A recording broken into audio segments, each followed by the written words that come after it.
Buenos días a todos a esta primera ponencia del curso de verano en el marco del Campus Juste de la Fundación Academia Europea de Juste sobre el Tratado de Roma al Tratado de Maastricht y los avances pendientes en el proceso de integración europea. Tenemos el honor de contar hoy con nosotros aquí con don Ramón Jáuregui Atondo. Él es ingeniero técnico y abogado y desde 2014 es parlamentario europeo por el Partido Socialista Obrero Español. Es miembro de la Comisión Constitucional del Parlamento Europeo y de la Comisión de Asuntos Económicos y Monetarios. Es además copresidente europeo de la Asamblea Parlamentaria Latinoamericana, Eurolat, del Parlamento Europeo, y ha sido alcalde de San Sebastián, ha sido concejal del Ayuntamiento de San Sebastián, secretario general del OGT en Euskadi, delegado del Gobierno en el País Vasco, vicelehendakari del Gobierno vasco, consejero de Justicia y Trabajo del Gobierno vasco y ha ocupado diferentes cargos también en la Administración y en el Gobierno nacional como ministro de la Presidencia del Gobierno de España. Los que conocemos a Ramón Jáuregui y hemos seguido su trabajo, conocemos muy bien su entusiasmo, para empezar, por la política, su entusiasmo por el ciudadano, por el servicio al ciudadano y su entusiasmo por Europa. Hemos tenido la ocasión de disfrutar en el trayecto que ha hecho desde Bruselas hasta Juste, en el que debo decir que desde el primer momento en el que le enviamos la invitación aceptó encantado, ha estado ya en diferentes ocasiones en los cursos de verano y estoy seguro de que van a disfrutar de ese entusiasmo que transmite en cada una de sus palabras y sobre todo nos va a orientar sobre, no solamente desde el punto de vista histórico, lo que han supuesto estos 60 años, porque cabe recordar que en este curso estamos celebrando esos 60 años del Tratado de Maastricht y los 25 años del Tratado de Maastricht, sino también nos va a dar unas pistas, algunas perspectivas de futuro, teniendo en cuenta la situación actual en la que se encuentra la Unión Europea. El título de su ponencia es Europa, siglo XXI. Don Ramón, tiene la palabra. Muy bien. Muchas gracias, buenos días. Encantado de estar aquí y de estar con ustedes, compañeros ponentes y sobre todo estudiantes.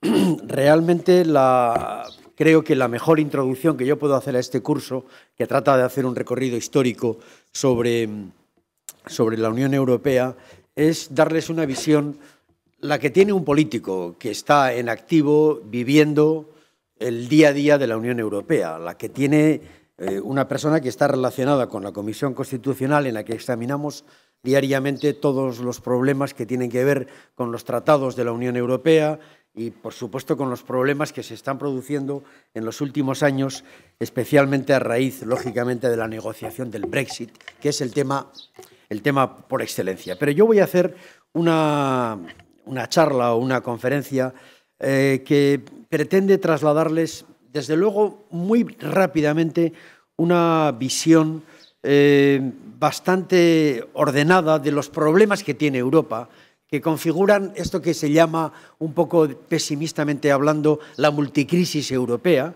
analizar cuál es el contexto en el que se está produciendo la evolución política de Europa en estos años, en estos momentos, y sobre todo, cuáles son las urgencias que tenemos que abordar, qué es lo que hay que hacer para que Europa, ese proyecto extraordinario de construcción supranacional, pueda prosperar. Porque no podemos olvidar que no hace todavía muchos meses el presidente Juncker, en el Estado de la Unión, cuando se analiza una vez cada año en el debate parlamentario que establece el estado del arte sobre la Unión Europea, dijo en septiembre de este año pasado que Europa está viviendo una crisis existencial. No puede haber un pronóstico más dramático que el de poner en cuestión justamente el proyecto mismo. Y lo cierto es que estamos asistiendo con frecuencia a una reiteración de diagnósticos pesimistas sobre la multicrisis europea y muy pocas aportaciones sobre lo que hay que hacer para superar la multicrisis.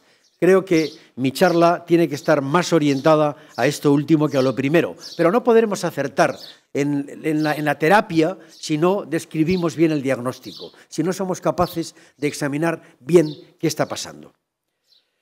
Por eso sobre la base de una convicción europeísta que creo que nos une a todos, porque es muy difícil negar que en estos 60 años del Tratado de Roma Europa ha hecho una construcción extraordinaria, absolutamente desconocida. Nadie en el mundo ha hecho algo igual. No hay una construcción supranacional semejante en ningún lugar del mundo. Poner de acuerdo a las naciones para renunciar a su propio ser, yo diría a su propia soberanía, porque hay renuncias evidentes de soberanía, para construir una unión supranacional sobre culturas tan distintas, sobre historias tan enfrentadas, sobre antagonismos históricos tan enormes, y hacer que esa construcción supranacional prospere, que ese edificio político de construcción se haya mantenido, realmente es un logro, porque basta que miréis un poco alrededor para descubrir que nadie ha hecho una cosa semejante. No hay nada en el mundo. Cuesta enormemente construir, por ejemplo, la integración de los países latinoamericanos o la de los países del sudeste asiático. Hay alianzas políticas y comerciales, pero construir un espacio político cuasi federal de renuncia de las naciones sobre sus propias historias y sus propias competencias para hacer un espacio común, nadie lo ha hecho. Y, por cierto, construir un espacio en el que la combinación de libertad y democracia, de sistemas políticos avanzados en el respeto de los derechos fundamentales y en la protección social de sus ciudadanos, combinadas, libertad y protección social, democracia y justicia social, nadie lo ha hecho. Con frecuencia examinamos alrededor del mundo y vemos que muchos espacios del mundo compiten con nosotros, y es verdad. Pero cuidado, no olvidéis nunca que casi todos quieren ser como nosotros. Los chinos, que han hecho un desarrollo extraordinario de su economía en los últimos 25 años, por ejemplo, no tienen un sistema de seguridad social. Eso es un invento maravilloso. Lo hicimos hace 100 años en Europa. Y aquella política de natalidad que les obligaba a los chinos a tener solo un niño, a poder ser niño y no niña, ahora les está provocando unos problemas demográficos horribles. Tienen millones de viejos y no saben cómo tratarlos. El Estado tiene mucho dinero, pero no tiene una ingeniería social construida sobre el sistema de la seguridad social europea. Los indios están desarrollando su capacidad informática, su capacidad de innovación de una manera extraordinaria, pero envidian la sanidad universal europea o la educación universal europea. Estas conquistas, estos logros, esta combinación de protección, de derechos, de democracias, imperfectas, pero de estados avanzados, unidos, como somos los europeos, nunca nadie lo ha hecho. No lo olvidéis, porque en esta crisis existencial lo principal será asegurar justamente el futuro del proyecto europeo. Pero la pregunta es ¿cómo?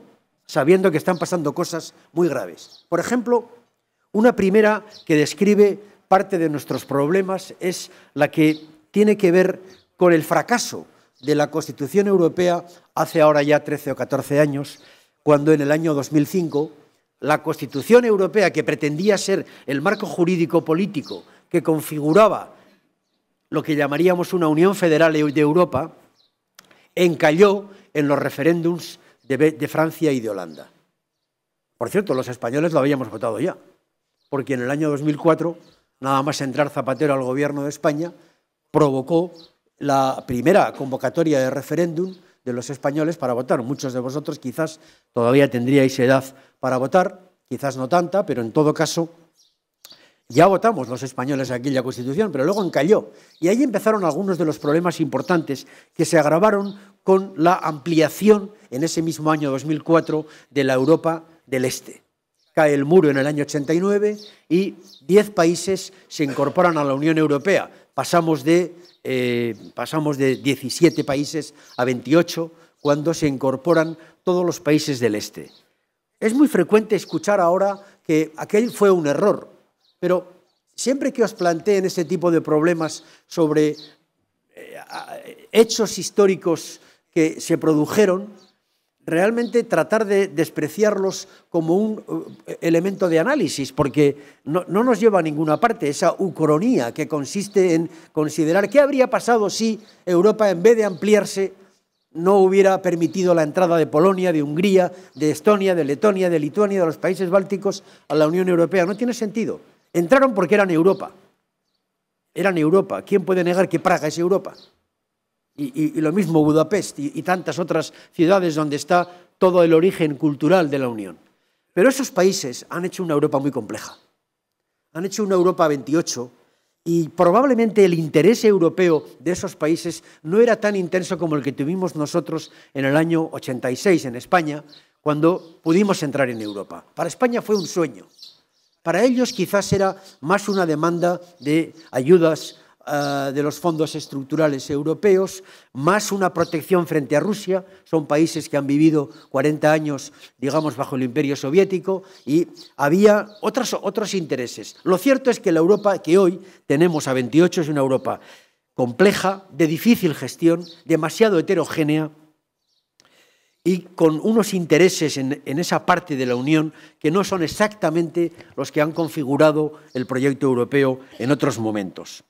El segundo gran problema de nuestra descripción es la crisis financiera y económica a raíz de la caída de Lehman Brothers y la manera en la que Europa gestiona esa crisis. Claro, habíamos dado un paso extraordinario por conseguir que tuviéramos una moneda común. Probablemente es el salto más gigantesco en la Unión Europea. Renunciar a la peseta, renunciar al marco, renunciar al franco y hacer una moneda común. Pero la arquitectura que creamos, es decir, los sistemas regulatorios para la gestión de un país con una moneda común, no fueron los instrumentos necesarios para una crisis tan profunda como la que llegó.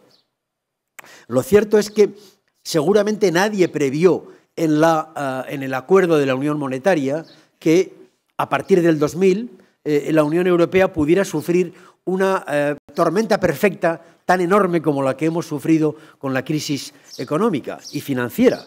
Pero lo cierto es que esa falta de instrumentos, de una reserva federal, como han tenido los Estados Unidos, de una capacidad financiera para darle a la máquina y emitir moneda, esa falta de acuerdo interno entre los países para gestionar con intereses muy antagónicos en el norte y en el sur sobre la manera de afrontar la crisis, esa falta de instrumentos, como digo, y unas políticas impuestas sustancialmente por el norte que no se fiaba del sur y de nuestras deudas excesivamente altas, inclusive de algunas mentiras, porque Grecia engañó con sus resultados económicos, etcétera.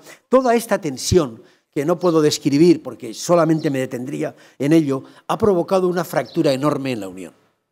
Es la fractura norte-sur. El norte no se fía del todo del sur.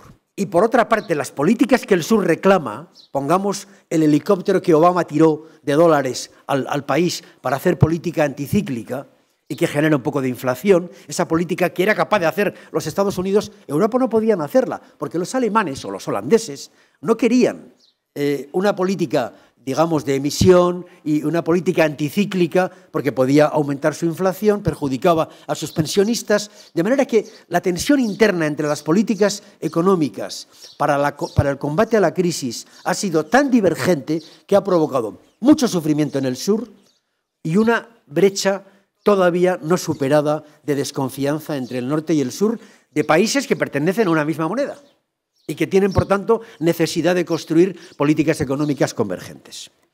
Esto ha provocado, yo diría, el primer síntoma del crecimiento del euroescepticismo, especialmente sentado en las sociedades más ligadas a la devaluación del mundo sociolaboral. Porque el mundo sociolaboral y el mundo de la protección social, de los presupuestos públicos para ese estado del bienestar del que hablábamos al principio, se ha deteriorado enormemente. Esta es la verdad. Y aquí ha nacido lo que yo llamaría un sentimiento antieuropeo por la manera en la que Europa ha ido estableciendo medidas que han sido muy impopulares, que han sido atribuidas, obviamente, de manera intencionada desde las políticas nacionales solo a Europa como responsable de las mismas y que han provocado un rechazo a la idea europeísta como nunca se había producido. Esto va ligado, no lo olvidemos, a algo que conviene que tengamos en cuenta y es que probablemente una de las ideas más presentes en la cultura europea se ha se ha puesto en cuestión. Es la idea, lo que yo llamo el paradigma del progreso. Vosotros sois muy jóvenes, pero los que hemos nacido en la posguerra europea, venimos de una generación en la que siempre hubo un camino de progreso. Pues bien, este paradigma del progreso se ha caído. Por primera vez, muchos ciudadanos empiezan a ver el futuro no con la perspectiva de que siempre van a mejorar, sino de que la incertidumbre construye en gran parte ese futuro, o más bien lo destruye. Esta idea, la ruptura del paradigma del progreso, me parece que no la hemos meditado suficientemente como para evaluar cuáles son las consecuencias también respecto del proyecto europeo. Pero es lo cierto que el mundo ha cambiado tanto y que los horizontes son tan inciertos que realmente mucha gente ha perdido esta confianza en el progreso que estuvo en el corazón de la idea europea. Porque Europa nace en gran parte como un espacio de paz, por supuesto, y de progreso. Todas las generaciones progresan, siempre avanzábamos. Yo era sindicalista cuando era joven y cada vez que negociábamos un convenio colectivo, el convenio colectivo mejoraba. Aumentaba el tiempo para el bocadillo, mejoraba el salario, aumentaban los días de vacaciones. Esta idea del progreso estaba en la cultura de todo el mundo y esto se está destruyendo. Junto a esto, la gran crisis migratoria, el tercer gran problema, es lo que yo llamaría el elemento que también ha provocado una brecha tremenda en la Unión Europea entre el este y el oeste. Esta no es una brecha norte-sur, esta es una brecha este-oeste.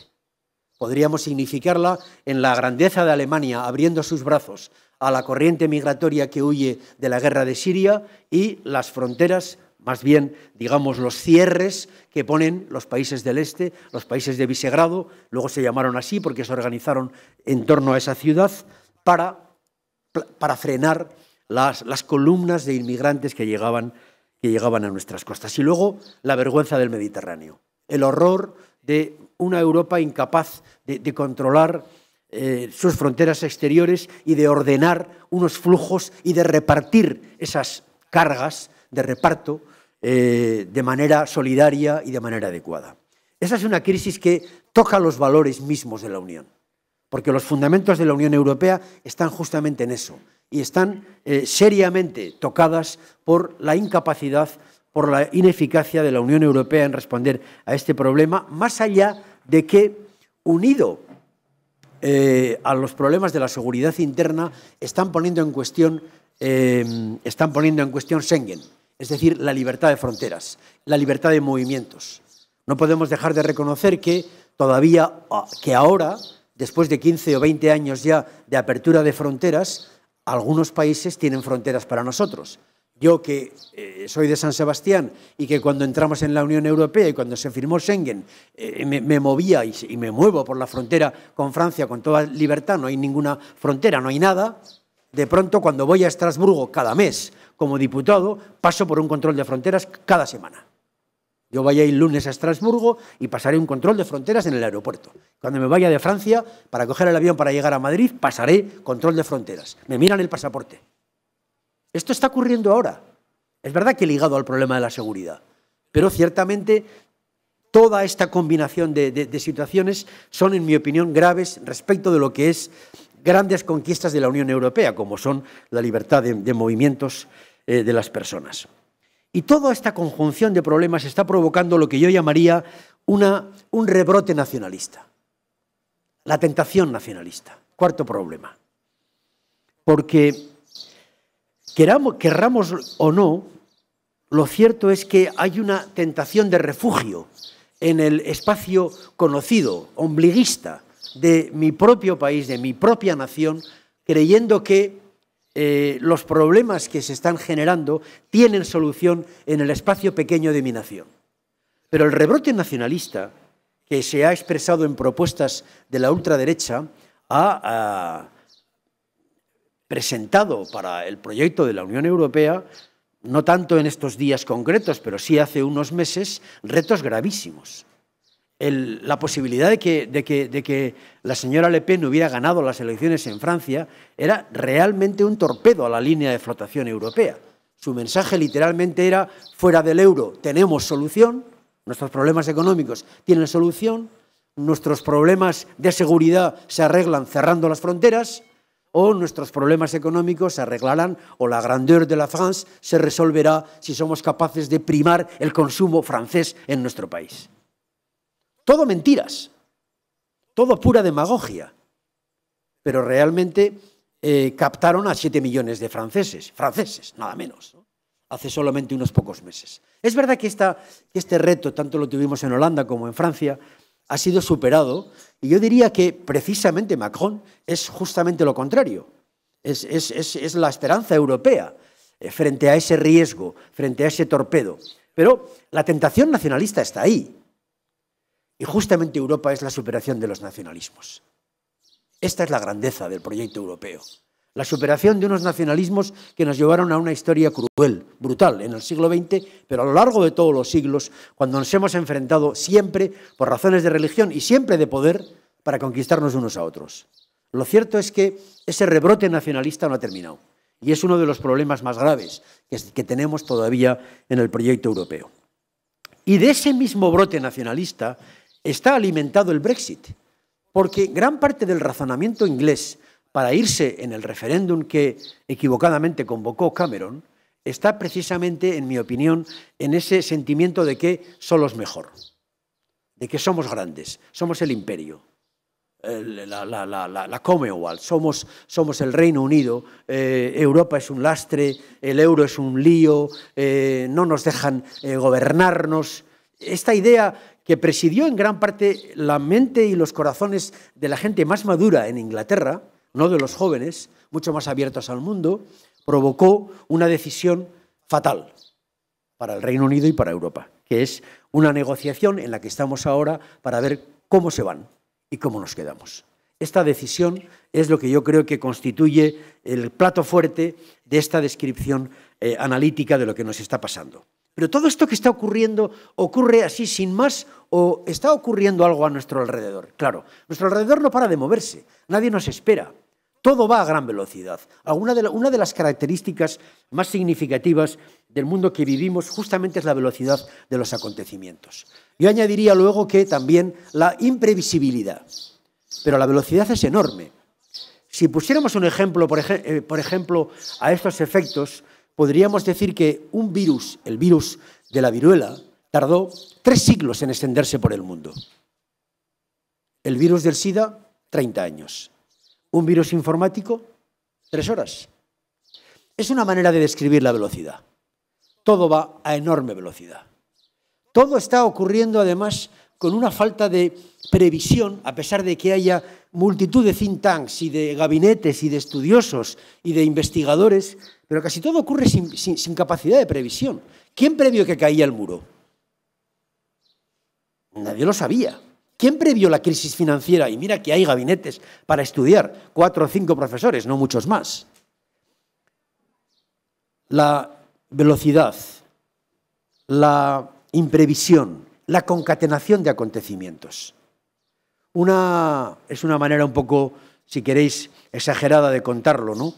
Pero la primavera árabe pareció una primavera, por eso se le llamó así, acabó en un invierno horrible. Pero la primavera dicen que empezó porque hubo un incendio enorme un verano en los campos de Ucrania, el trigo elevó su precio y un señor se quemó a lo bonzo por el precio del pan en Túnez. Y ahí empezaron las revoluciones árabes, que creímos un proceso de democratización del norte de África. Y fijaros cómo estamos. La velocidad, la concatenación, la imprevisibilidad. El mundo se mueve de una manera veloz. Y Europa está ahí. Todo nos afecta. Y esa reflexión nos lleva a examinar una vecindad enormemente conflictiva. Nunca creímos que la vecindad europea fuera a estar tan conflictiva como está. Ya he contado el norte de África, las guerras en Medio Oriente, el Sahel. Todos los países que están debajo del norte de África son probablemente el lugar más conflictivo respecto del terrorismo para nosotros. Pero luego sigues mirando en el arco y llegas a Turquía, un país que tocaba la puerta para entrar en la Unión Europea hace 4 días y que hoy camina hacia casi una dictadura, en los que las ideas de los derechos fundamentales, de los derechos humanos y de la democracia misma están muy, muy cuestionados. Y luego vamos a Rusia, que tiene una conflictividad con el este europeo brutal. Invadieron Crimea. Es verdad que era suya, pero la invadieron. Rompieron todas las políticas de fronteras después de la... Es verdad que era suya. Quiero decir que, en el fondo, Rusia no está permitiendo que Ucrania sea proeuropea, porque tiene una parte que es prorrusa. Pero si empezamos a mirar, si uno habla con los bálticos, descubre, por ejemplo, que en Letonia hay un 40% de rusos, a los que casi no les dan derechos. Casi no les dejan hablar su idioma, que es el ruso. Y alguien dice que quizás mañana los rusos se planteen proteger a su minoría. Y así podríamos seguir. Hay una vecindad que nos afecta, queridos amigos, nos afecta. No estamos solos en el mundo, todo se mueve, todo nos toca. Esto tiene que ver también con el papel geopolítico que juega la Unión Europea. La Unión Europea ha sido durante 500 años el foco del mundo, pero ya no lo somos. No somos el centro de casi nada. Si uno pusiera sobre una mesa todos los... Como de aquí no veo el tiempo que llevo... Sí, llevo. Si uno pusiera sobre una mesa las sedes de las compañías tecnológicas más importantes del mundo, descubriría que no hay muchas en Europa. Más bien pocas. Y bien sabemos que el futuro que viene, y nadie sabe muy bien cómo va a ser, va a depender en gran parte de la economía digital que viene. Si uno pone sobre el mapa plano del mundo las líneas de comercio y viera como desde un satélite dónde están las líneas de comercio entre los países, descubriría que Asia y el Pacífico crecen enormemente. Podríamos seguir con muchos ejemplos respecto de una Unión Europea que demográficamente, lo sabemos, es muy vieja. A veces olvidamos, cuando contemplamos el problema de la inmigración, que hay países en África cuyo 50% de la población tiene menos de 20 años. 50% de la población menos de 20 años. Compararlo con la pirámide demográfica europea. Y descubriremos que el tema de la inmigración no es un problema que depende de Siria o de la guerra de Irak o de Libia. No, es un fenómeno para todo el siglo XXI, que requerirá una organización internacional, un nuevo derecho, una nueva manera de entender ese tema, ¿no? Entonces, esa Europa energéticamente dependiente todavía, esa Europa demográficamente afectada por una demografía envejecida, que ha perdido su capacidad, digamos, de ser líder tecnológicamente, inclusive en la calidad de sus universidades o en la cantidad de sus esfuerzos en I+D, etc. Esa Europa, en ese mundo, en cambio, tiene retos enormes. Es una Europa que tiene que reconocer que no podemos seguir viviendo de nuestra historia gloriosa. Es una Europa, por tanto, que tiene que ser capaz de comprender que tiene que jugar sus bazas, y las tiene, en lo que es una geopolítica cambiante. Pongo solo un ejemplo. Si el señor Trump lidera a los Estados Unidos hacia el proteccionismo, cierra sus fronteras, en el fondo empobrece a su país, es lo que yo creo que está haciendo, cuando pone límites a la gente que puede venir, cuando pone dificultades a los que no son americanos, cuando se va de los acuerdos internacionales sobre el cambio climático o sobre la alianza con el Pacífico, etcétera, todo lo que está haciendo, eso abre una oportunidad para una Europa que tiene una enorme capacidad negociadora en el ámbito internacional. Es decir, que se trata de que Europa sea capaz de comprender cómo está el mundo, qué está pasando y ubicarse y aprovechar de las circunstancias que se pueden producir. Pongo este ejemplo para reconocer, por ejemplo, que en mi opinión la apuesta por los grandes acuerdos económicos de Europa con el resto del mundo son buenos, la favorecen. Permiten lo que llamaríamos una capacidad negociadora de su capacidad comercial, etc. Y esto está ocurriendo. Lo mismo que que tenemos que ser capaces de comprender que nuestra política de seguridad interior, nuestra política de seguridad que nuestros ciudadanos demandan, porque la gente no quiere que le pongan una bomba en el metro. O sea, es que te vas a Londres, te vas a Bruselas, te vas a París o te vas a Madrid, y hay que comprender que hay una ciudadanía muy preocupada por la seguridad, lógicamente, porque tenemos un problema enorme de terrorismo que pretende literalmente matarnos y que tiene unas conexiones determinadas, porque por primera vez en la historia esos problemas de terrorismo no son solamente interiores, son fundamentalmente derivados de una problemática exterior. Y todo esto nos obliga a tener una Europa que fortalece su defensa, su seguridad. Que si Trump abandona la OTAN, tú tienes que crear tu propio sistema defensivo. Todo esto es lo que quiero poner en cuestión para que sepamos que lo que tenemos que hacer está en función de esta multicrisis y de este mundo cambiante. Y aquí es donde ya me voy a la parte final de mi intervención para decir que Europa tiene que hacer muchas cosas. ¿Hay una Europa ideal? Sí. ¿Hay una Europa federal? Probablemente. Pero hay una Europa posible. Esta es la que tenemos que hacer. Yo sigo soñando con Europa y me encantaría una Europa federal construida sobre 4 grandes espacios públicos, mi pueblo, mi ciudad, mi región o mi comunidad autónoma, si queréis, mi Länder alemán, etcétera, mi Estado y mi Europa. Seguramente no hay otra manera de organizar este bello edificio que hemos construido. Pero cuidado, no hemos alcanzado ese estadio. No es posible hacer esa Europa federal, seguramente en los próximos años tampoco. Pero hay una Europa posible que sí hay que hacer. Y es la que yo quiero describir ahora en mi descripción, partiendo de la base de que, como decía Galileo, Epor se mueve. Es decir, que a pesar de todo esto, Europa se está moviendo. Europa está avanzando. No perdáis esta perspectiva. Nos podrá gustar más o menos esta comisión, esta política, esta otra. Veremos los liderazgos cuestionados por aquí o por allá, pero Europa se mueve, Europa avanza, está haciendo cosas. Y esta es la primera referencia que quería trasladaros sobre la base de una visión más optimista que se está teniendo en este momento en la Unión Europea una vez superadas las elecciones francesas. Hay una mirada optimista en el sentido de que la crisis económica empieza a producir efectos más estimulantes en creación de empleo y crecimiento. Se han vencido los populismos que decíamos antes, nacionalistas y antieuropeos. Yo creo que se han vencido.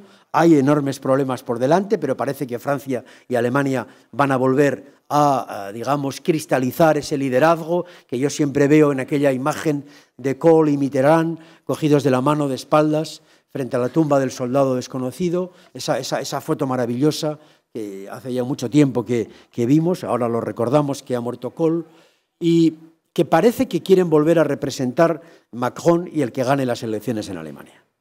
A eso hay que sumar España. Somos demasiado importantes como para estar fuera, estamos demasiado fuera. El Reino Unido ya no está, e Italia, que tiene que resolver también su crisis interior. No está claro que estos lo hagan, pero el eje franco-alemán será clave. No hay futuro de Europa si no es sobre esa base. Tenemos que ser conscientes de eso. Es verdad que hay que pedirle a Alemania que sea más europea y menos alemana. Porque para liderar Europa, Alemania tiene que tener en cuenta que su liderazgo exige también solidaridades con el sur y cambios en algunas de las políticas que nos ha impuesto, en mi opinión, injustamente. Pero en todo caso, ese clima, esa sensación de esperanza y de cambio se está produciendo. ¿Cuáles son en ese marco las urgencias de esa Europa posible? Voy a decirlo en aproximadamente 10 minutos para que podamos hacer luego un coloquio sobre los temas que os puedan suscitar mi intervención. En primer lugar, es la Europa pragmática que trabaja y hace esa Europa del día a día, ¿no? ¿Qué estamos haciendo, por ejemplo, que tiene importancia en ese nivel? Pues bueno, por ejemplo, la unión energética. Coño, es que Europa no había construido una unión energética. Es que cuando llueve mucho en España y hace mucho viento, no podemos venderle la energía barata producida por ese sistema a Francia. Que no es que lo necesite, pero puede ser más barata que la que tienen con el sistema nuclear ellos. Pero es que no hay cables de conexión, ni gases, ni tubos de gas. Es que Europa no está conectada energéticamente. Bueno, pues estamos haciendo la unión energética y estamos haciendo una apuesta enorme por una no dependencia energética para conseguir, pongamos, que en el año 2025, 2030, mejor dicho, tengamos un 35% de energía producida con las renovables. Pero llegar a esas cifras, en cumplimiento del Acuerdo de París, en cumplimiento de un objetivo de no dependencia energética del resto del mundo, cuesta tiempo, cuesta años, y se hace, y se está haciendo. Lo mismo que la Unión Digital, la regulación europea de toda la industria digital que está por hacer, todo eso está por hacer. Todo lo que es la unión bancaria que ya hemos construido, pero ahora le falta un fondo de garantía de depósitos. Un fondo de garantía de depósitos que los alemanes no quieren poner mientras ven que hay todavía crisis bancarias en el sur, que la acabamos de tener en Italia o la acabamos de tener en España. Y todo esto se va construyendo en el día a día de una Europa que sigue avanzando y que no podemos despreciar ese trabajo, su apuesta por una I+D coordinada y organizada, el corredor del Mediterráneo, por poner una idea clave también para toda la conexión de toda la industria hortifoltícola del Mediterráneo español para llegar a San Petersburgo. Todo lo que son el plan Juncker, hay una Europa que funciona día a día. En segundo lugar, muy importante, es la política económica. La política económica y de la Unión Monetaria tiene tres grandes pilares, tres elementos nucleares en los que hay que trabajar. En primer lugar, hay que hay que terminar la Unión Monetaria, esa estructura de la que os hablaba antes, que no ha permitido tener una estructura institucional adecuada para la gestión de una moneda común. No tenemos, hemos tenido al Banco Central, por supuesto ha sido clave en los últimos 3 años, pero nos falta la posibilidad de contar, por ejemplo, con un sistema que incorpore a nuestros tratados el MEDE, el Mecanismo Europeo de Atención a las Crisis Financieras de los Países. Esto configurará un presupuesto del euro, no hay un presupuesto del euro. Esto implicará al final seguramente un tesoro europeo, una maquinaria capaz de emitir deuda, quizás para pagarla luego cada uno de los países que utilicen esa deuda, pero para hacer una emisión más barata, porque emite Europa. No emite Grecia ni España, emite Europa.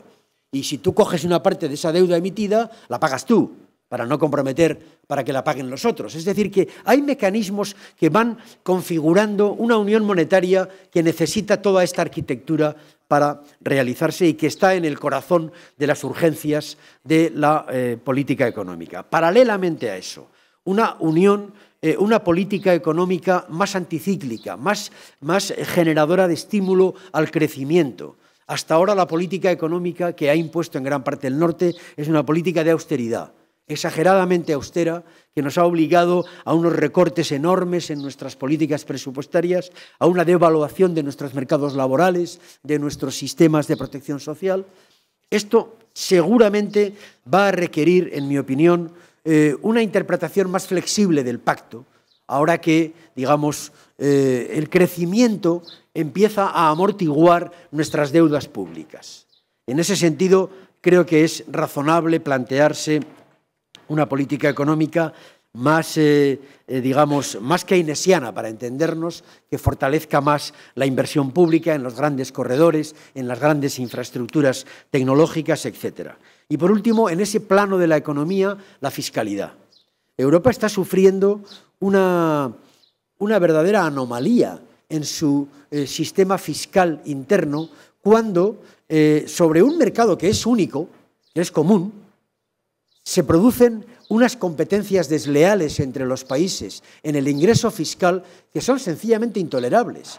Lo que ha pasado con los LuxLeaks, que es, como recordaréis, los acuerdos de Luxemburgo con algunas compañías para conseguir que se instalaran en Luxemburgo. Si vais algún día a Luxemburgo, iros a mirar lo que llamaríamos un polígono industrial. No es un polígono industrial, es una larguísima avenida en donde está lleno de sedes de las grandes compañías europeas. Allí están las centrales de todas ellas, instaladas a cambio de pagar un impuesto de sociedades baratísimo, concentrando gran parte de sus ingresos fiscales obtenidos en todos los países europeos, pagándolos en Luxemburgo a un impuesto de sociedades por debajo del 10%.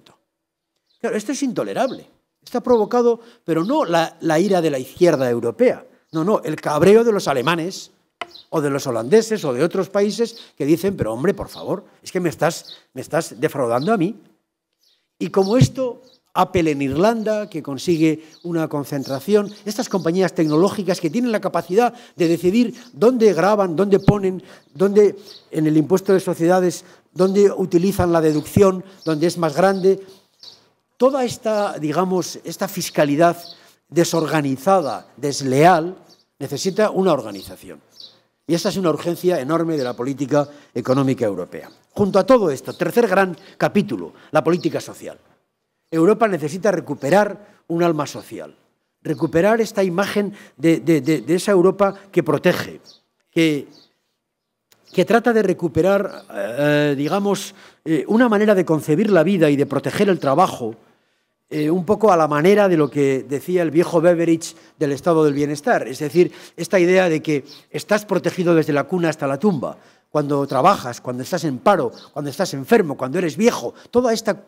la maternidad, ¿no? Entonces, justamente una de las ideas que acaba de plantear la Comisión Europea es precisamente la de inventarse un nuevo permiso, concretamente creo recordar que es un permiso de un mes, a poder disfrutar durante los 12 años de vida de tus hijos, ¿no? Es decir, es un permiso pagado, al margen de todos los demás, de la maternidad, etcétera, para que tú puedas disfrutar días diferentes durante los primeros años de la vida de tu hijo. Ese tipo de cosas.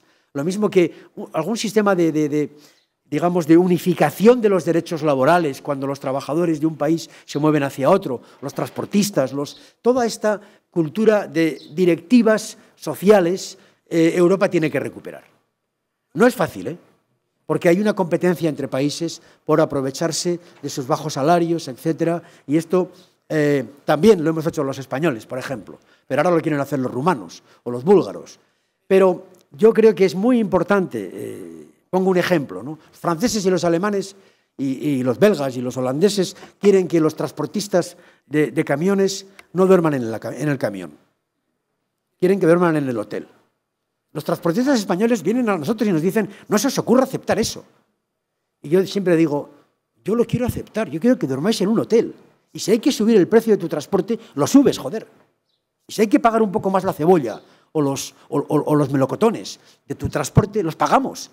Pero la historia es ese tipo de conquistas. Los camioneros no quieren dormir en el hotel, quieren dormir en el camión para poder ser competitivos. Pero realmente la historia se ha hecho así. Y yo creo que este tipo de medidas y de esa Europa social tiene que recuperar ese alma. El cuarto gran elemento es la Europa de la defensa y de la seguridad. Voy acabando. Porque realmente en la seguridad y en la defensa está radicando gran parte de nuestro futuro. De hecho, este es uno de los temas en los que hay unidad europea total. Los bálticos no os quiero ni contar. Los polacos y los húngaros también tienen miedo que Trump deje de protegerles y quieren que Europa sea defensivamente cada vez más fuerte. Ahora, claro, es muy poco sexy decirle a la gente que hay que gastar más en defensa. Yo no me atrevo, sinceramente. Y menos en países como los del sur, donde hemos tenido que restringir el gasto social, precisamente porque no nos dejaban gastar más. Entonces, este es un problema importante porque nos plantea, una necesidad difícil de explicar, porque los jóvenes no pensáis en que ese riesgo y ese peligro es de verdad, salvo en el tema del terrorismo, ahí sí lo veis, pero en el tema de la defensa, Europa no piensa para nada en la guerra, no se le ocurre, y seguramente no la habrá, afortunadamente, y seguramente los europeos no la harán, no la haremos, nunca, afortunadamente. Pero atención, nuestra capacidad de intervención en el exterior para asegurar nuestra seguridad, valga la redundancia, en el interior es clave. Misiones exteriores. Macron acaba de pedir a España que le ayude a Francia en Mali, porque están solos. Atención, estos problemas existen. No digo que vamos a un mundo distinto, no vamos a contratar soldados, vamos a contratar cibernéticos, porque probablemente los conflictos van a ser de esa naturaleza. Hoy a la mañana ha habido otro ataque cibernético, por lo visto, a los sistemas occidentales. Muy probablemente estamos dibujando un mundo en el que, queramos o no, hay que gastar en seguridad y en defensa, y esa va a ser una de las, digamos, claves de la integración europea futura. Hay que solucionar la crisis migratoria, por supuesto. Hay que acordar mecanismos para que la respuesta que hemos dado hasta la fecha sea otra. Muy probablemente va a haber que hacer algo parecido a lo que hizo España en los años 2007 a 2010 con la crisis de los cayucos. No sé si alguien se acuerda de aquello, pero realmente tuvimos una fortísima invasión de cayucos que venían de muchos países de África septentrional y hicimos acuerdos con los países, teníamos convenios de devolución, pagábamos campos en los mismos países de donde venía la inmigración, regulábamos entradas regularizadas. Esto Europa no lo ha hecho y tiene que hacerlo. Tenemos que controlar fronteras, sí, y poner puertas. Y en esas puertas dejar que entren, ordenadamente, los que podamos. Pero esto va a haber que ordenarlo. Esta crisis no es una crisis de hoy, es la crisis del siglo XXI, seguro, y va a requerir nuevas políticas. Voy terminando porque me he extendido demasiado. Todo esto reclama resolver bien el Brexit. El Brexit es una negociación muy difícil. Nadie sabe muy bien cómo va a acabar. Yo suelo decir que va a tener dos momentos distintos. La primera fase de la negociación la hemos fijado ya los europeos de aquí al mes de octubre, noviembre, sobre la base de tres grandes problemas que nos parecen los más importantes. Primero, ¿cuánto te cuesta irte? El coste de la marcha. Segundo, ¿cómo quedan los ciudadanos? 3.200.000 europeos viviendo en el Reino Unido, 1 millón de ingleses viviendo en Europa, la mitad de ellos casi en España. Y tercero, la frontera de Irlanda del Norte, para que no se pongan en cuestión los acuerdos de paz de Viernes Santo. En esos tres temas va a haber una conflictividad segura, en gran parte porque Europa necesita establecer lo que yo llamo la pedagogía del coste. La pedagogía del coste es que el que se va lo paga, dicho en términos vulgares. Porque si no establecemos ese principio, la tentación de emulación pudiera ser grande. No olvidemos que la puerta que el Reino Unido abrió para irse de la Unión Europea es una puerta que siempre estuvo cerrada, a la que todo el mundo tocaba para entrar. Eran 6, luego fueron 9, luego fueron 12, luego fuimos 15, luego fuimos 24, luego fuimos 28. Todo el mundo pegaba a la puerta para entrar y de pronto un país, nada más y nada menos que el segundo de la Unión, abre la puerta y se va. Yo creo que Europa, lógicamente, tiene que establecer el principio de que irse es muy jodido y de que cuesta. Ahora bien, dicho esto, los negociadores tienen previsto que al final del año van a evaluar hasta qué punto se ha avanzado en esos puntos claves como para abordar la segunda parte, que es cómo nos quedamos. Es decir, cómo establecemos un marco de relación entre Europa y el Reino Unido que sea razonable a lo que lo son los intereses comunes. Y aquí sí, aquí yo pienso que la lógica de las cosas va a establecer la necesidad de un acuerdo de nueva generación que establezca la manera en la que un país tan importante como el Reino Unido se mantiene unido a Europa en tantas cosas que nos unen.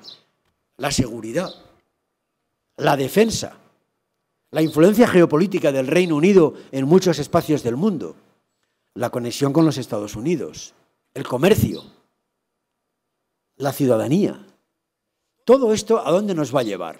Yo creo que a la lógica de que hay que hacer un gran acuerdo con el Reino Unido, siempre y cuando que ellos no revoquen su decisión, cosa que yo no lo considero razonable, no lo considero previsible. Vencer esta situación en los próximos 2 años permitirá que la Unión Europea se defina un poco mejor sobre cómo va a ser su futuro.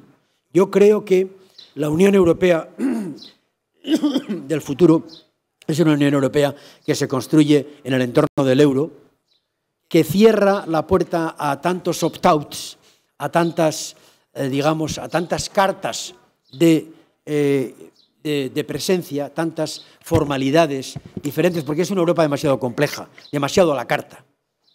Y es una Europa que se fortalece desde la perspectiva de su democracia, de su gobernanza y de su integración en el entorno del euro, y que marca un perfil de acuerdo muy amplio con los países que, al igual que el Reino Unido, quisieran quizás estar fuera en un marco de colaboración tipo EFTA, tipo Noruega, tipo Reino Unido, perfeccionado.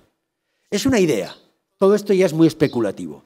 En todo caso, y con esto sí que acabo, todo esto va unido a lo que yo llamo el fortalecimiento de la narrativa europea.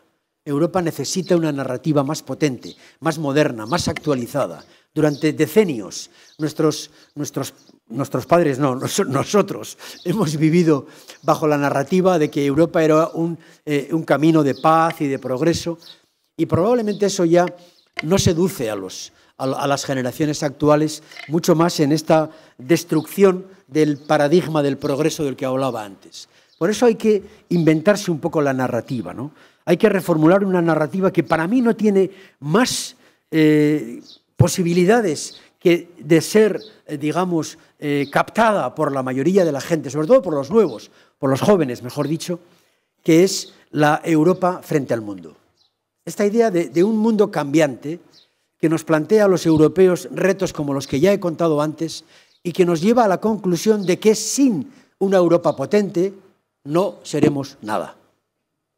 Esta idea de que solo podremos defender nuestros valores, nuestras ideas de democracia, de protección social, de contrato laboral, de dignidad humana, de derechos humanos, solo podremos defender en ese mundo que se está gestando en el siglo XXI si Europa es fuerte. Si tienes un gran poder de 500 millones de personas organizadas políticamente, con capacidad de negociar, con capacidad de decidir en la geopolítica, en la defensa, en la seguridad, en las monedas, en el comercio. Ese es el relato de la Europa futura.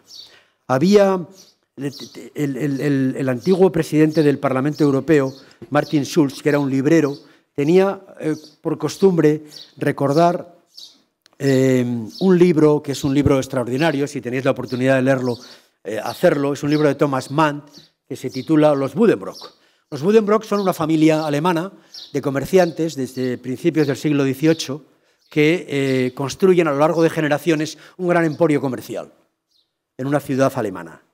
Pero las generaciones últimas, la cuarta generación, empiezan a descomponer el negocio, el imperio económico que habían construido. Bien porque a uno le gusta la música, porque al otro es un vago, porque no sé qué. Y siempre me gusta acabar este tipo de reflexiones con una referencia a los Buddenbrook, al libro de Thomas Mann, porque yo creo que no podemos permitirnos, las nuevas generaciones, de destruir este gran sueño, este bello edificio que fuimos capaces de construir los últimos 60 años. Gracias.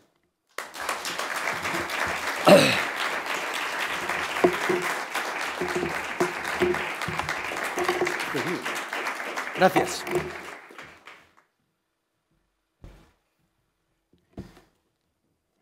Muchas gracias, don Ramón.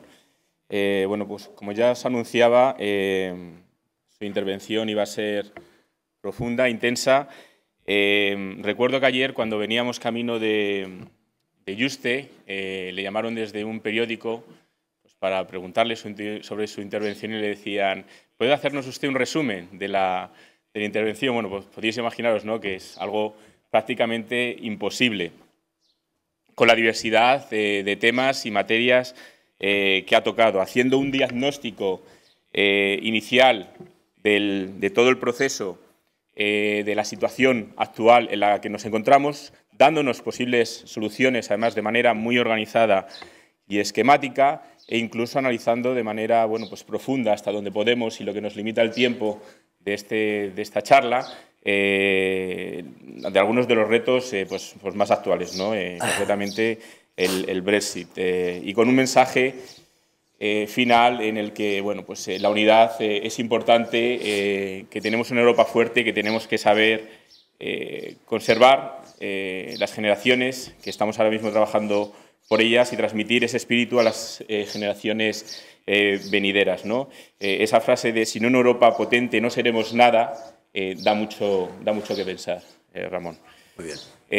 Es el turno del debate, del diálogo. Creo que tenemos una oportunidad preciosa de poder entablar una conversación, de plantear nuestras dudas a un excelente ponente, un europeísta convencido, un europeísta en activo, que cuenta además con mucha información y bueno, vamos a ver qué podemos sacarle para que bueno, pues nos aclare todas esas dudas que tenemos. El floor es de la audiencia. El floor, no, la audiencia. The floor is yours. ¿Preguntas? A ver, rompemos el hielo. O comentarios, da igual. Comentarios. No hace falta... Los ponentes también conviene escucharles, ¿no? A ver, empieza. Sí. Bueno, empieza tú, que estamos aquí. A ver, Clara, os presentáis cuando intervengáis para que os pueda coger bien la cámara. Buenos días, Ramón. Gracias. Hola, buenos días, sí. Me ha gustado mucho tu intervención y te he seguido mucho. Gracias. Te quería preguntar o plantear, para quizás abrir el debate, si no crees que ese punto práctico de trabajo de la propia Unión Europea frena a la Unión Europea, porque es más práctico ser así, no avanzamos para evitar los problemas. Y a lo mejor lo que reclaman los ciudadanos son pues, pasos más significativos para tener esa Europa de la que hablabas al final, una Europa que responda a las inquietudes y las necesidades de las nuevas generaciones. Yo no creo que los pasos significativos, habría que concretar, Clara, cuáles son los pasos significativos, pero sinceramente creo que Europa no está en este momento en condiciones de dar, por así decirlo, un salto político notable, pongamos, por ejemplo, para reformar los tratados, ¿no? Es una de las cosas que a veces los europeístas proponen. Oiga, hagamos una constitución comme il faut. Oiga, perdone, si vas ahora a un debate político de esa naturaleza, las corrientes de fondo en muchos países son contrarias.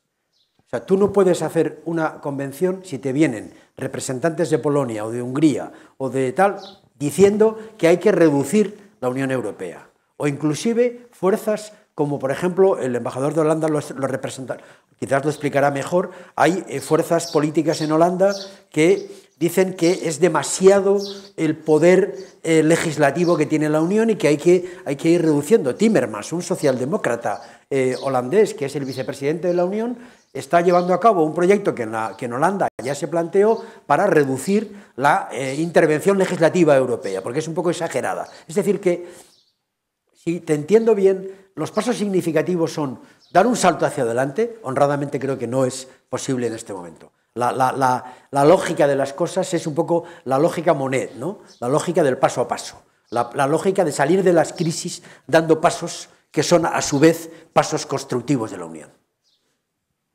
Sí, tenemos otra pregunta por allí. Hola, buenas. ¿Te presentas, por favor? Ahora soy Javier Rescolí, soy de Valencia, es un placer estar aquí.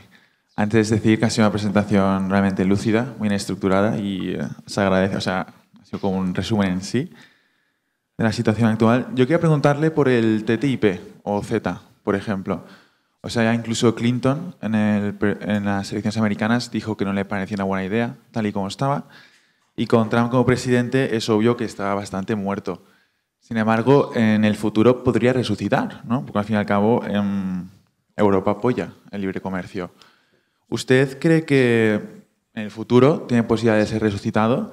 Y si es así, ¿en qué condiciones? Y segundo, vinculado a ello, ¿cómo podría afectar a una futura unión bancaria, fiscal o monetaria, y en concreto el rol del Banco Central Europeo? Muchas gracias.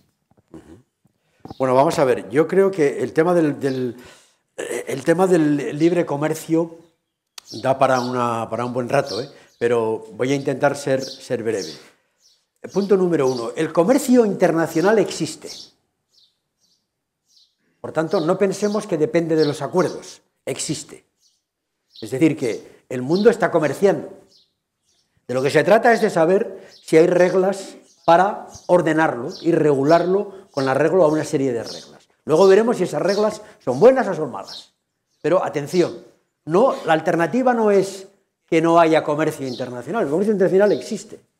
Si yo quiero hacer una planta de biomasa energética en Canarias para que la energía, en vez de ser del petróleo, sea quemando bosques, compraré probablemente la masa forestal en África. Y vendrán los barcos y lo traerán a Las Palmas para poder quemar eso, ¿no? Es decir, que el comercio funciona. El problema es que la Organización Mundial del Comercio, que fue el sistema multinacional, multilateral, que se creó para regular el comercio, está bloqueado, porque los acuerdos a 190 países son imposibles.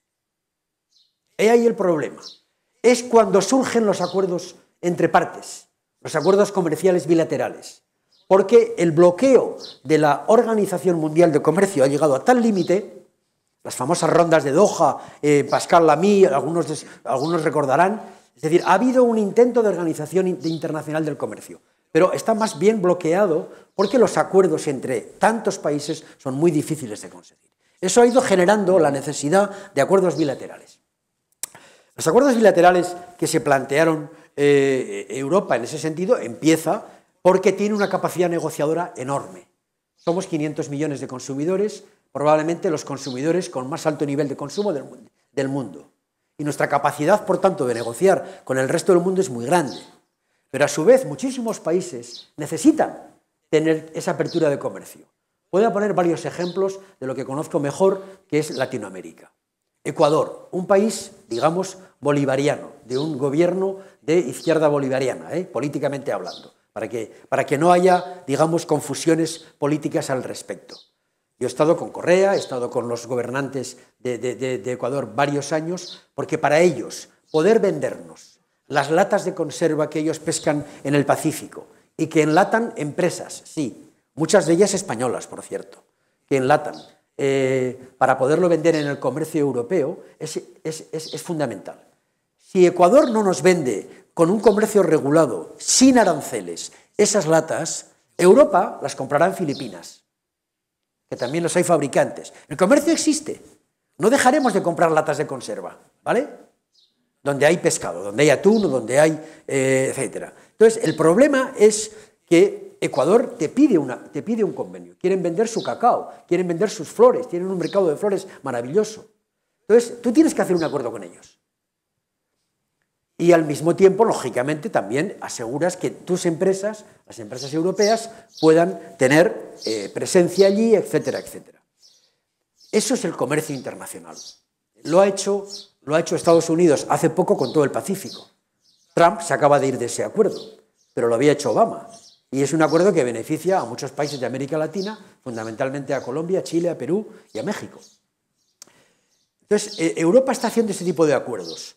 Esos acuerdos tienen que ir perfeccionándose. Estoy de acuerdo.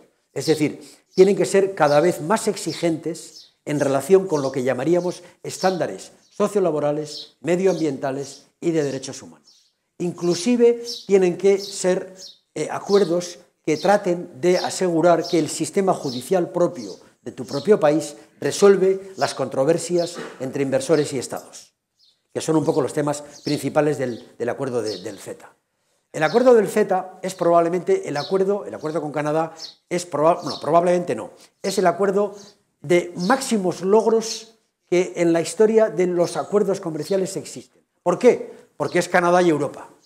Y no hay dos países con mejores condiciones laborales y medioambientales que Canadá y Europa. Y por supuesto los acuerdos que hemos hecho antes con México, o con Chile, o con Perú, o con Ecuador, o con Colombia, por nuestra parte, plantean exigencias en ese terreno. Entonces, para mí, los acuerdos comerciales son necesarios.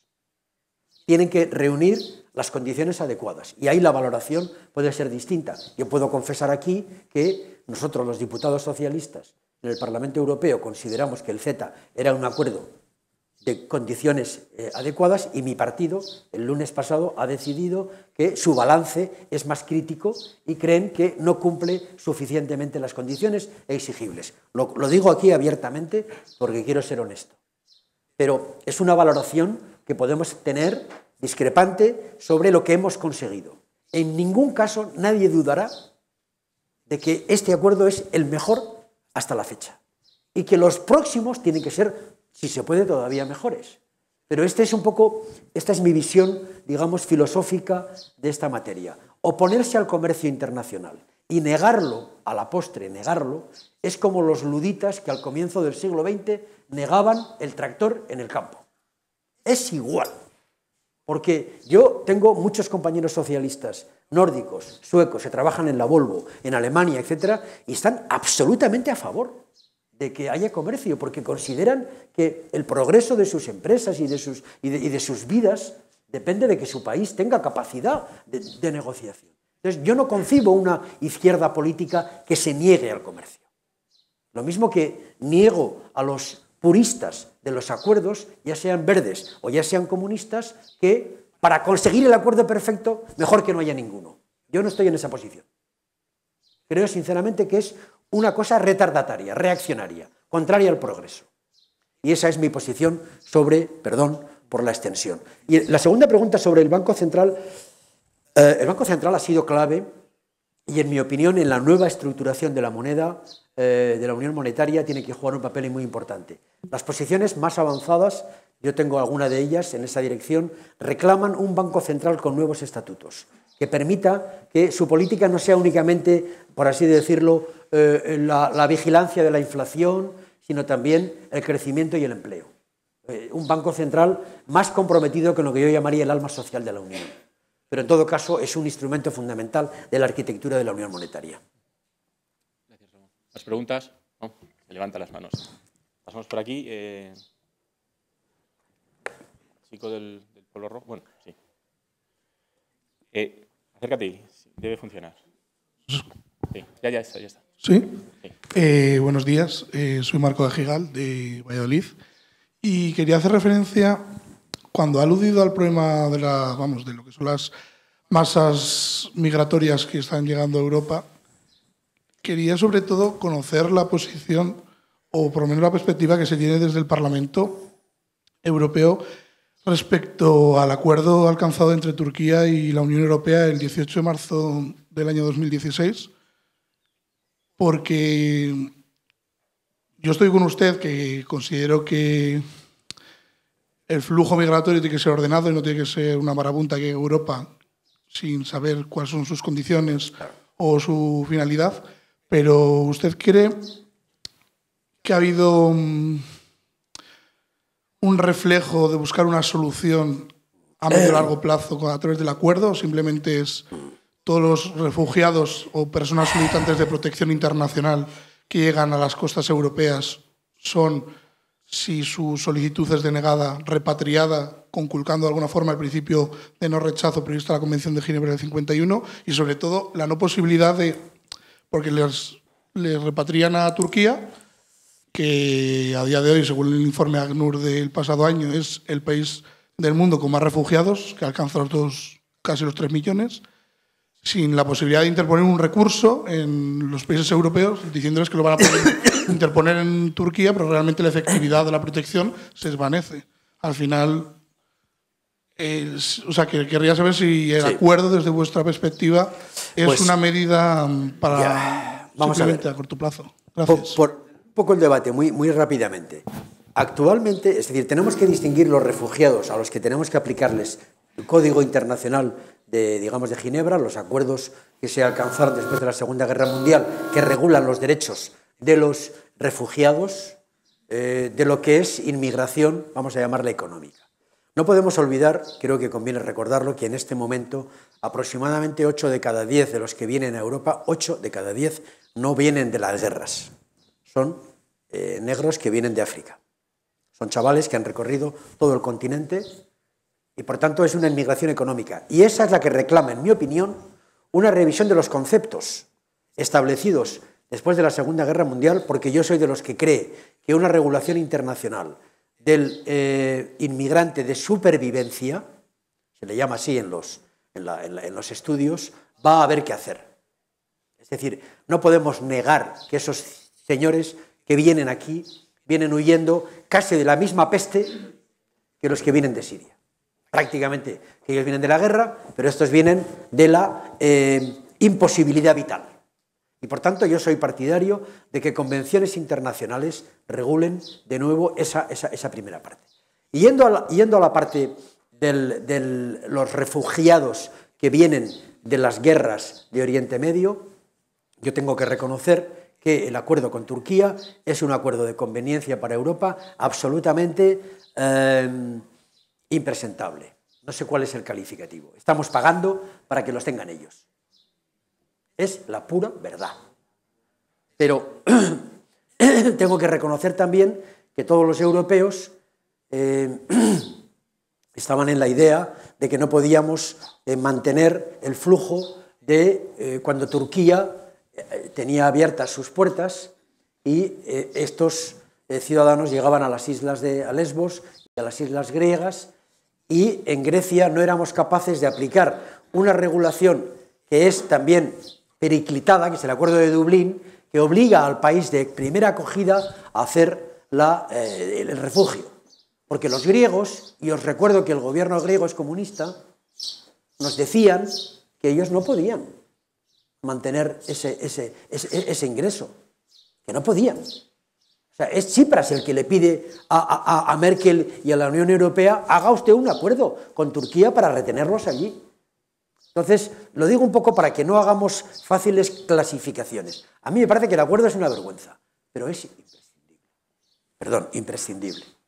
¿Por qué? Pues porque 3 millones que tiene Turquía de inmigrantes con un sistema más o menos ordenado, de escuelas, de atención sanitaria, más o menos, en campos. Lo mismo que tenemos 1,5 millones en Líbano, otro 1,5 millones en Jordania, también con dinero de la Unión que está pagando. ¿Es un sistema inhumano? Bastante, pero no olvidemos que estos ciudadanos quieren volver a su país porque creen que un día acabará la guerra en Siria o en Libia o en Irak y quieren volver. O sea, no son inmigrantes que quieren llegar a Europa para no retornar a su tribu africana, quieren quedarse aquí. Estos otros no. Entonces, tiene una cierta lógica lo que se ha hecho. Tiene una cierta lógica, en cierto modo, por la inevitabilidad de la solución. No olvidemos que los países se habían negado a repartir las cuotas. Y esto nos lleva a otro problema, y es la fuerza de la Unión para castigar a estos países de Visegrado que cerraron las fronteras, impidieron el paso desde Grecia por Macedonia hasta Hungría y Austria para llegar a Alemania, y que son los que han roto la capacidad de redistribución por cuotas de los inmigrantes que la Comisión Europea había fijado. Entonces, esto también requiere una sanción. Y de hecho estamos previendo cuál es el mecanismo de sanción a esos países, aunque tampoco es muy fácil. Pero en todo caso, yo creo que es una situación transitoria que requiere, como veis, una organización, una revisión del sistema legal de Dublín, un acuerdo internacional sobre lo que es inmigración de supervivencia, que no ocurre solo en Europa, con África, lo tienen los americanos con Centroamérica fundamentalmente y otras fronteras en el mundo, y que van a requerir también lo que llamaríamos esa geopolítica internacional para resolver un problema humano fundamental, como otros muchos que hay y que necesitan mesas de gobernanza superior. El chico este... Sí. Hola. Hola. Alejandro Caballero, de Cáceres. Tengo 2 preguntas. La primera es, ¿qué medidas cree que podrían tomarse para aumentar el sentimiento político europeo y alcanzar con el tiempo una Unión Federal Europea? Y la segunda es, ¿qué obstáculos cree que puede haber para formar una fuerza militar europea ahora que no podemos confiar en la OTAN? Bueno, son muy concretas las preguntas y van a ser muy rápidas las respuestas. Creo que tenéis aquí una conferenciante que luego va a hablar un poco de esto, ¿no? Yo creo que el demos europeo, es decir, el sentimiento común de la Unión, la narrativa que unifica, requiere de muchas medidas que no se están tomando, que no se están haciendo. A mí me gusta comentar, por ejemplo, que la educación de nuestros niños europeos tiene muy poco de europea. No hay una educación institucional sobre las instituciones europeas. Yo no creo que ningún niño en Austria o en Letonia estén estudiando historia de Europa. Por supuesto, tampoco en España, claro. Y desde luego creo que tampoco se conocen las instituciones. Si uno va a una universidad, no voy a decir de España, de cualquier lugar, y pregunta la diferencia entre el Consejo de Europa y el Consejo Europeo, seguramente no le van a responder casi nadie. Y no digamos entre el Consejo y el Consejo Europeo. Y así podríamos seguir. Es decir, falta una educación, punto número 1, falta una información europea más potente, en general, en todos los medios, falta una capacidad de construir también vivencias comunes.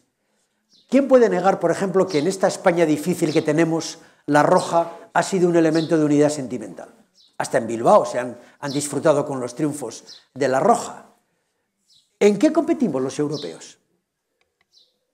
En la Ryder Cup, al golf, nada más. ¿No podríamos un día jugar un partido de baloncesto contra los Estados Unidos, los europeos? ¿No podríamos hacer un campeonato de atletismo en la que fuéramos los europeos juntos? Esto es una utopía, porque ninguna nación quiere renunciar a sus ingleses corriendo o a sus saltadores españoles, ¿no? Pero quiero decir que la narrativa europea se construye también con este tipo de cosas. Tendréis tiempo de discutir sobre esto, porque creo que Susana seguramente tiene más ideas que yo. Y en relación con las fuerzas militares, curiosamente los padres fundadores siempre quisieron hacer un ejército. No es casualidad que unificaran el acero y el carbón, la CECA, justamente para que las industrias de la guerra estuvieran unificadas. No fue casualidad. Pero los padres fundadores que creyeron en un ejército europeo se encontraron con que la realidad, tanto de Francia como sobre todo del Reino Unido, les negó la prestación de sus ejércitos y por tanto la renuncia a su gran arma, valga la redundancia, porque es arma en el doble sentido, metafórico y también físico, para defender su soberanía. Mucho más cuando tuvieron energía nuclear, cuando tuvieron armas nucleares. Entonces, la unión militar nunca ha sido posible, en gran parte porque los grandes estados nunca han querido compartir su ejército y porque Alemania no tenía sistema defensivo suficiente. Ya sé que no tenemos tiempo, pero el otro día tuvimos un debate muy bonito en el Parlamento Europeo con unos alemanes en mi grupo político, porque yo soy de los que reclamo que para que hagamos porque ahora sí hay que hacer la industria militar, la investigación militar y seguramente las unidades militares operativas conjuntas. Yo creo que esto viene y se va a hacer. Mi respuesta es positiva. Pero la manera de hacerlo, yo reclamo que sea Alemania quien empiece a gastar más en esto. Porque Alemania ha gastado muy poco y tiene un sistema militar bastante débil y no le corresponde a su país, que es gran líder de Europa. Y porque además tiene superávit comercial y tiene que invertir. Es Alemania quien tiene que producir esa convergencia keynesiana invirtiendo más de su superávit. Y cuando les planteé esto a mis compañeros socialistas, de que tenían que invertir en su sistema defensivo, porque además corresponde a la potencia de su país, me dijeron, pero ¿cómo sois tan inconscientes de pensar que si Alemania destina el 2% de su PIB a la industria militar, ¿os imagináis lo que significa el 2% del Producto Interior Bruto alemán destinado a industria militar alemana? ¿Es que no sabéis lo que nos pasó el siglo pasado? Yo me quedé acojonado porque dije, pero vamos, es que hace falta que tú mismo temas que si tu país tiene ese poderío militar, no se va a contener. No sé si estoy explicando bien la reflexión. A mí me asustó que todavía mi compañero socialdemócrata pusiera como argumento para no tener que invertir que si Alemania es tan poderosa militarmente, hay peligro. Coño, pero no han pasado 70 años ya y no os habéis arrepentido 1000 veces de lo que pasó. Hace falta que... Bueno, es una discusión bastante interesante, ¿no? Una última pregunta por aquí. ¿Te presentas? Hola.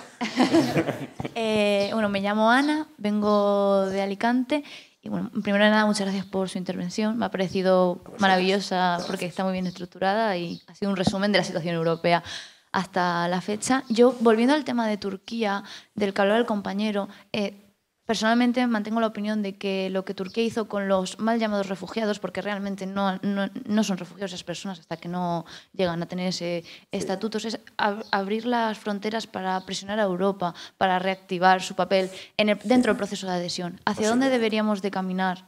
O sea, ¿hacia dónde debería caminar Europa ahora dentro del proceso de adhesión para Turquía, cuando unos meses después de firmar el acuerdo hubo un fallido golpe de Estado?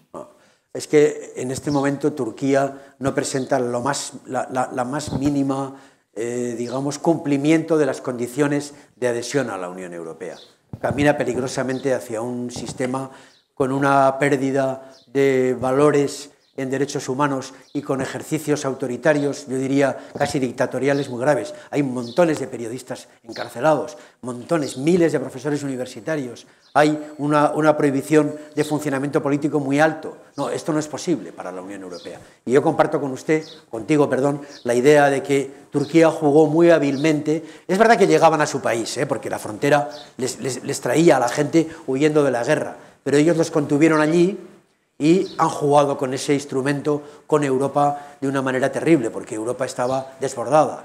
Entonces, ciertamente, incluso cabe discutir sobre cómo fue el golpe, quién lo generó. Lo cierto es que ha generado una represión política que ha sacado a Turquía del carril del diálogo político con Europa para su adhesión. Hoy no hay ninguna posibilidad. Bueno, pues hasta aquí nos ha dado el tiempo. Estoy seguro de que nos gustaría seguir un poquito más. Tenemos ahora una pausa café en la que os podéis acercar también y si tenéis alguna inquietud que os haya quedado pendiente, pues tratarla directamente con don Ramón. Muchas gracias por tu tiempo. El viaje sé que ha sido largo porque lo hemos hecho juntos. Se va hoy mismo de vuelta a Bruselas. Gracias por compartir estos cursos de verano con nosotros. Esperamos verte por aquí de nuevo y muchas gracias a vosotros por vuestra participación. Pasamos al café. Muchas gracias. Sí.